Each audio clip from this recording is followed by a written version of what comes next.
Hello guys, welcome back to part 2 of Right to Equality, Article 14 of Indian Constitution. इसके पहले जब हम equality का कंसेप्ट पढ़ रहे थे तो हमने दो फेजेस के साथ डील किया था। आज हम बात करने वाले हैं फेज 3 की, जो कि बात करता है रियल लाइफ इक्विलिटी की, जिसमें सबसे पहला केस जो है वो था air India versus Nargis Mirza का।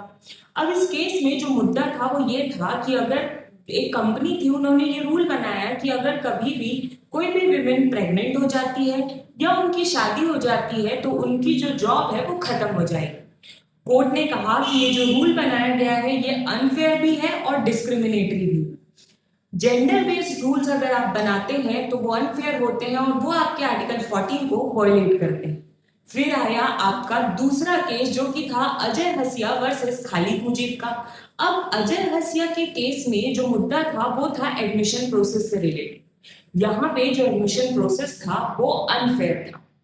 कोर्ट ने कहा कि देखो, स्टेट का हर एक्शन ना फेयर होना चाहिए, और यही बात हमने part 1 of right to equality में भी देखी थी। कोर्ट ने थ्रू केसेस ये चीज बार बार रिटेरिएट की है कि अगर आप जो स्टेट है अगर उनका एक्शन फेयर नहीं है तो वो जो रूल या वो जो लॉ बनाते हैं वो बिल्कुल आपके आर्टिकल्स को, आपके फंडामेंटल राइट्स को वायलेट करता है।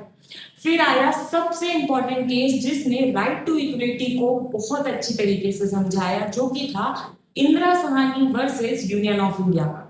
अब इस केस में बेसिकली जो रिजर्वेशन था उस पे बात की गई थी, और कोर्ट ने यहाँ पे ये कहा कि देखो भाई, रिजर्वेशन जो होता है ना वो इक्वलिटी के खिलाफ नहीं है, ठीक है, बल्कि इक्वलिटी को अचीव करने का ही एक तरीका होता है। तो हमें याद यहाँ पे ये रखना होगा कि अगर हम कभी भी कोई भी रूल बनाते हैं तो वो रूल हमेशा क्या होना चाहिए, फेयर होना चाहिए। अगर हम रिजर्वेशन भी रख रहे हैं तो वो रिजर्वेशन भी सीलिंग लिमिट के अंदर होना चाहिए, जो हम पढ़ेंगे आगे के आर्टिकल्स में। यहाँ पे आर्टिकल 14 जो है वो हमें ये सिखाता है कि इक्वलिटी का मतलब सबको इक्वल ट्रीट करना नहीं होता, जबकि सबको फेयर ट्रीटमेंट करना होता है।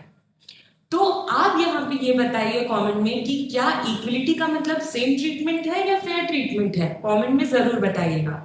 और फॉलो करो लीगल एनालॉजी को and subscribe to the channel of legal analogy for the next video on article 50।